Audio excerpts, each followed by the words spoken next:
Hello everyone, welcome back here to Queenstown. Last video we left off just after starting up, so we're ready to taxi out to runway 05 and do this spectacular departure here in the valley where we will do a left turn coming around over the airport and then following the SID out and northbound. Let's jump into the cockpit. Everything's set up, and let's just put everything to nav. The after start checklist has been completed.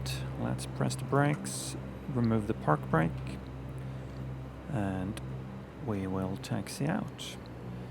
So taxiing in the Dash 8, you almost never have to use the brakes, just using the disc range and this ground propeller range is enough.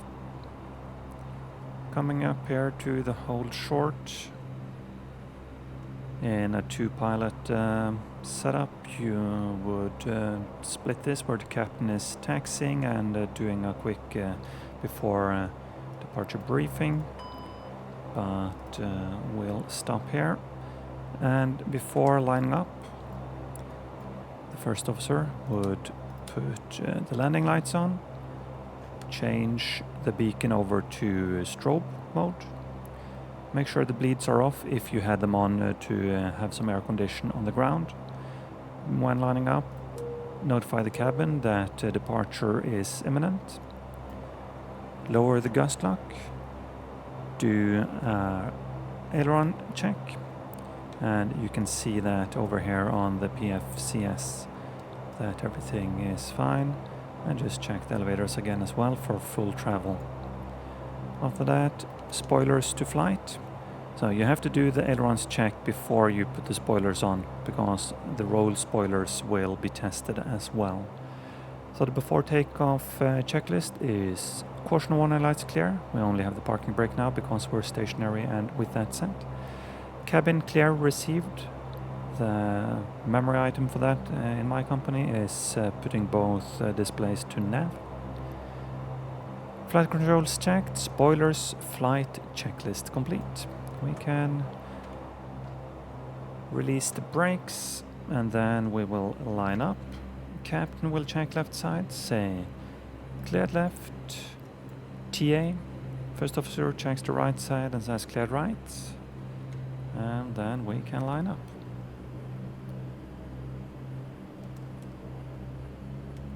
So we're going to do a quick backtrack for full length here. So a quick recap from the captain would be, this is departure from Queenstown on the ANPO 4 Alpha departure. That's a left turn up through the valley. See, the speeds have disappeared there again. Let's put them in. V1 equals V rotate 120. And we have power 90%. The reason to state the power is it's very common to do a reduced power takeoff in the Dash 8. It saves a little bit of fuel, saves some wear and tear on the engines. And just in general, what the jet engines do, they derate with an assumed temp. We derate down here with the decrease RDC top torque on the engine control panel, and you can go down to 80% here in the sim. In the real aircraft it goes down in odd numbers, so you would end up at 81%.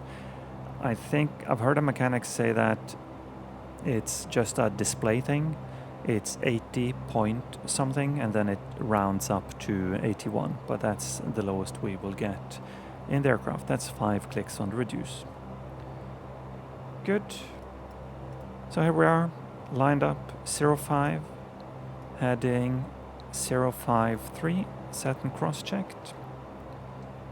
And we can move it into the flight detent, release the brakes.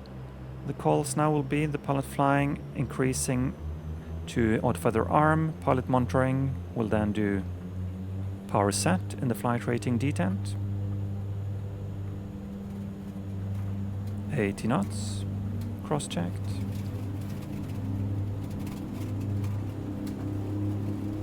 B1, rotate. Positive rate, gear up. Trim it a little bit to remove back force on the yoke. Gear up checked, select LNAV. LNAV selected, 400 feet, flaps 0. And the 400 feet flap 0 is a company procedure for us. Different companies have different procedures. I just engaged autopilot now since we're over 1,000 feet. And flaps 0 checked, set climb power 900. Remove the auto feather and reduce to 900. Climb power set.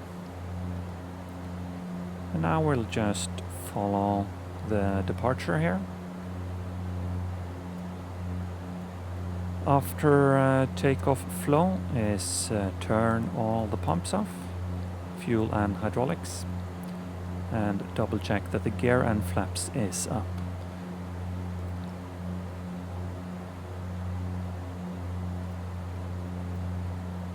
So we'll just continue following the departure.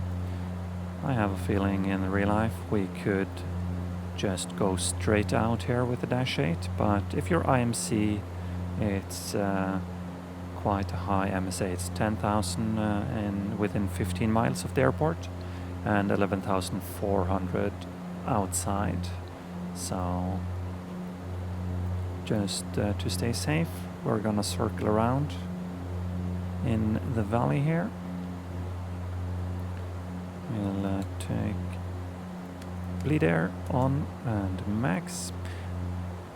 It's easy to forget it when you're a single pilot and have to do everything, but our memory item is when you do flaps up, you also do the bleeds on as well. You will catch it in the climb checklist. It's a little bit of foggy clouds here. We can do prop heats on with increased rev speed, and let's change to IS mode. It's 180 on this departure until Limac. Normal climb would be 185. So we have increased rev speed. That's just showing that this button or switch in the roof is on. It increases the stall warning speed by 20 knots. It's a pretty stupid. There's nothing intelligent about that system. You put it on, it increases the stall warning speed, so it's just for warning's sake. Prop heats, they will cycle prop heating elements electrically, and engine intake bypass doors, we open them to allow any ice, debris, water to just pass through and out under the engine. So we're climbing nicely here, and let's say we got to climb to flight level 240 today. 240 set, altitude select.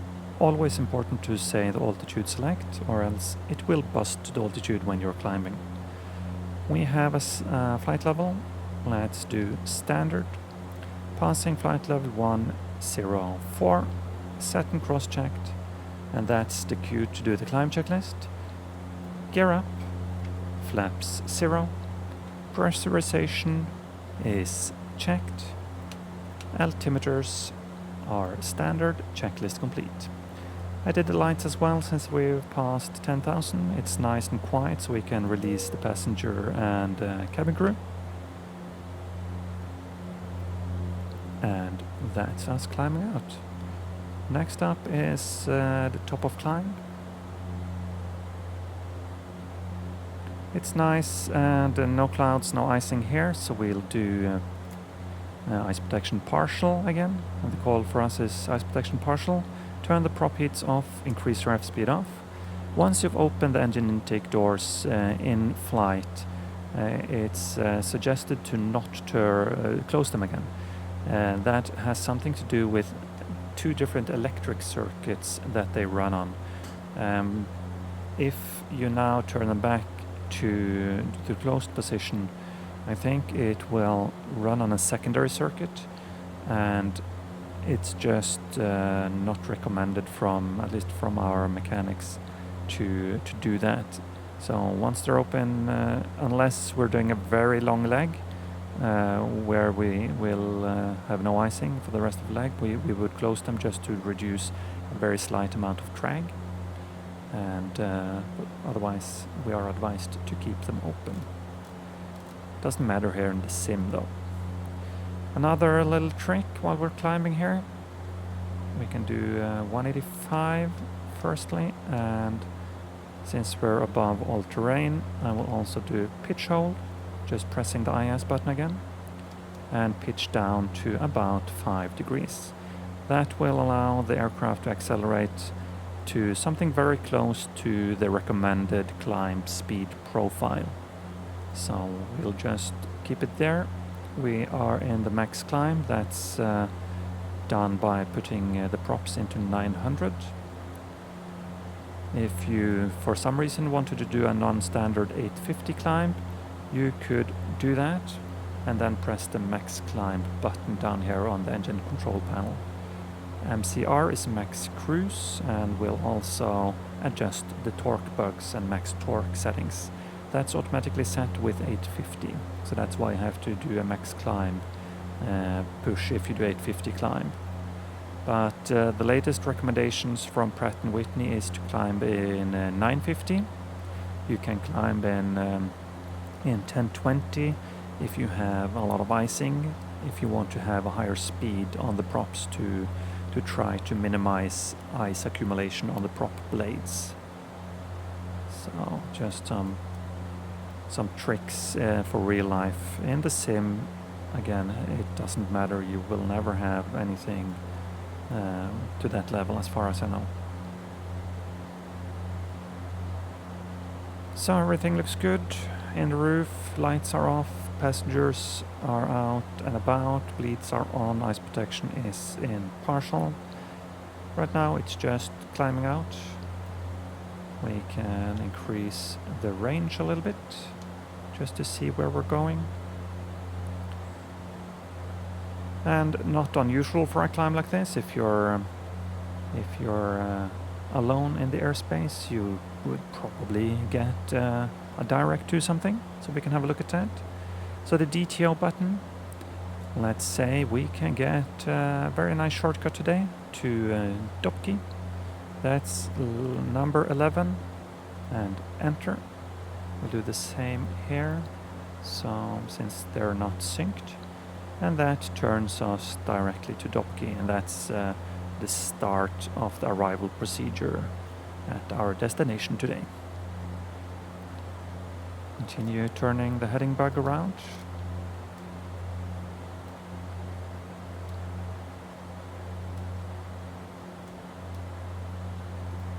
So we have a very slight headwind today, 16 knots for now. Might increase just a little bit as we get higher up.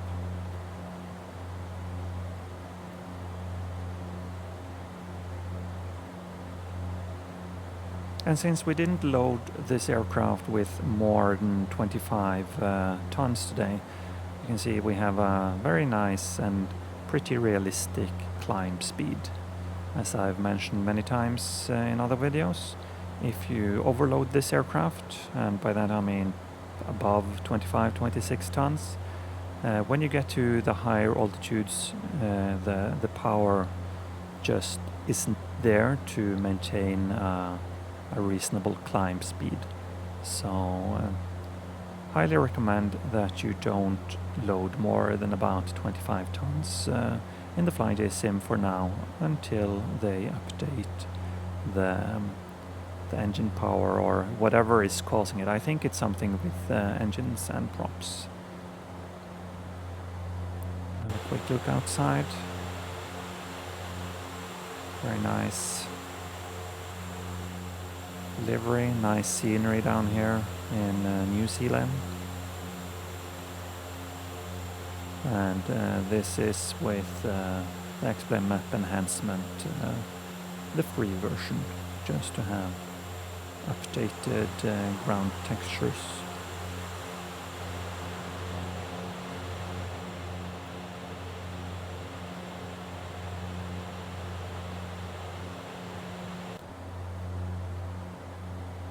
As we're approaching our top of climb, in real life, the usual thing now would be that we would get a ding from the cabin asking if we would like our coffee now.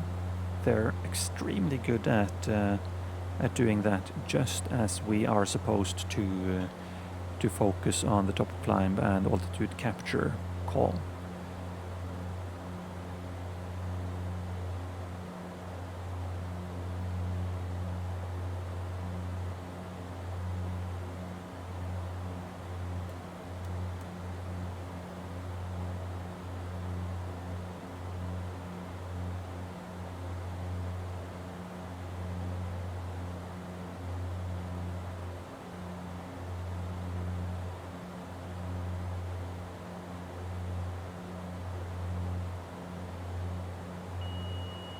That beep is 1,000 feet to go. Our call is pre-level. Other companies have 1,000 feet to go. And for us, the call is pre-level, flight level 240 and standard. And that's just to double check we have standard and not a QNH. And that it's 240 set in this field here on this box. And that we have the altitude select on. Again, very important that altitude select is there, or else it will not capture and hold the altitude. It will just continue climbing in whatever pitch, vertical speed or IS you're in, depending on the mode you've selected.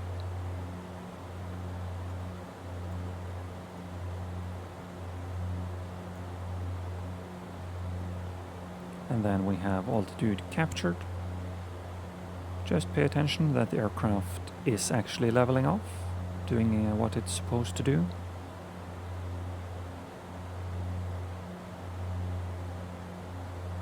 And then we can set max cruise 850, giving us a little bit lower noise profile. And we'll let the aircraft accelerate until we have the desired cruise speed.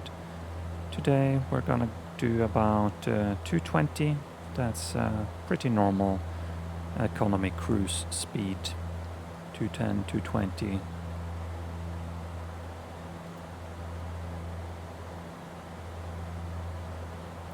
Fuel costs are a big thing now. It's usually more expensive than pilot and cabin crew salaries.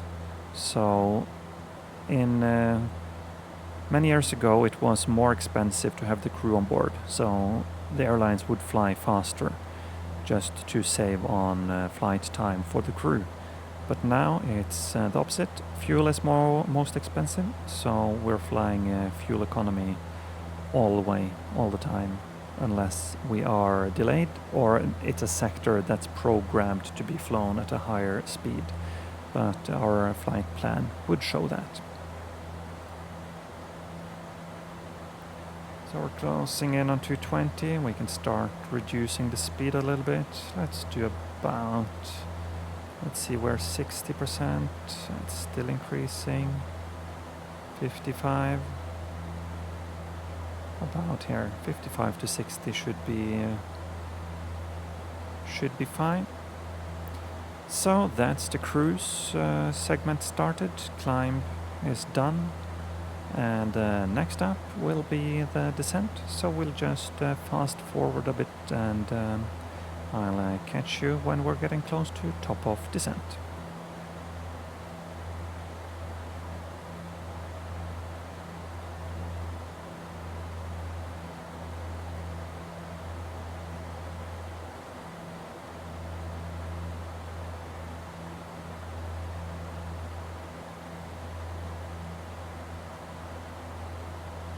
So that's the cruise segment started, and next up will be top of descent and the setup for the arrival. To start the process, we'll do a VNAV profile, and from DOP key, yeah, that looks good. Let's just select the line select key, target vertical speed. Today we're medium weight, not much wind, so we'll do 2,000 feet. That's a very nice starting point. And if you are very heavy or you have a tailwind, you would do a lower number. If you're light or have a headwind, you could do a higher number to get a steeper profile. It's mostly beneficial to stay up at higher altitudes with thinner air, lower air resistance. You will have lower fuel consumption. So we see the speed is climbing up above 220, so I'm just reducing our torque a little bit. That will also reduce the fuel flow down closer to 400 kilos per engine per hour. That's seems very reasonable compared to the real aircraft. Economy cruise is often just about 400, maybe a little bit more. So it's within reason at least. Along the cruise we would also do a fuel check. The first one we would do as we level off at top of climb. That's usually the pilot monitoring doing that check and entering it either in the flight log, or in my company we use the EFB to file all the numbers like off block, takeoff, and top of climb, both time and fuel, and what level we actually got to. It might change from the filed flight plan. So if we now would do a flight that's more than an hour before we start down, we would also have fuel checks along the way. But with the Dash 8, yeah, we did a few trips over 2 hours, but mostly it's within an hour, 1.5, 1 3/4. So it's where Dash 8 is most effective, in that 45-minute to 1.5 hour range. Over that, and the jets will just they will start saving fuel by being able to go higher and burning less over time, even though they will use more to climb that high. And when you combine that with higher seat numbers, and you divide the total fuel flow for a flight by a number of seats, the jets will just start pulling ahead from the dashes and other turboprop aircraft. So we have a top of descent in about 17 minutes. As you see, I put in 2,000. It increased a bit, now it's decreasing a bit. This number is at all times dependent on your speed. So if you speed up, it will change and increase. If you reduce your speed, it will change as well. So that's why we keep an eye on that number during the flight. Over a longer flight, you might have differing wind conditions. So you might have one part of the flight with headwind, one with a tailwind. So it's worth keeping track of that number, at least as you're getting closer to your top of descent, where you don't want to be hot and high suddenly with a tailwind, and then you have to do some maneuvering to get down. But we'll just cruise along now, and once we get a little bit closer to the top of descent, we'll start doing our briefing, arrival briefing, and set up the aircraft. So let's just zoom ahead a little bit, and I'll catch you when we get closer.